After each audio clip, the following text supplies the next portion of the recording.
My first question was your feel for how clients are positioned at the moment as we run up to these all-time highs. Do you think the positioning is excessive or reasonable? Hi, and thank you for having me. So definitely not excessive. I would say just what the story that the flows are telling us is that there is money on the sidelines that is being put to work, and for good reason. The economic recovery is strong.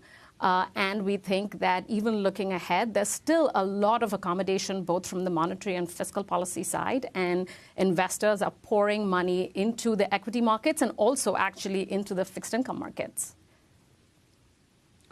What about this Jackson Hole summit? Do you think investors should be worried about that, or has the sting been taken out of it somewhat in recent weeks?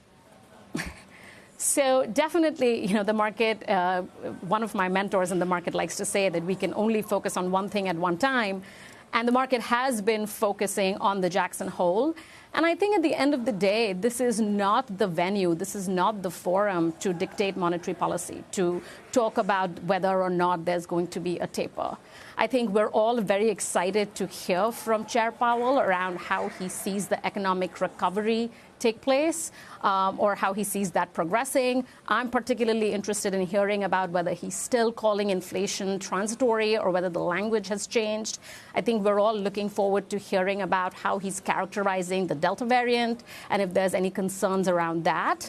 But I don't really think that this is going to necessarily be around announcing taper. Now, having said that, when the taper does get announced, which we do think will be later on in this fall, I think that's a positive thing for the market. We don't think that there's going to be a taper tantrum. The market is very ready for some of the emergency accommodation to be removed.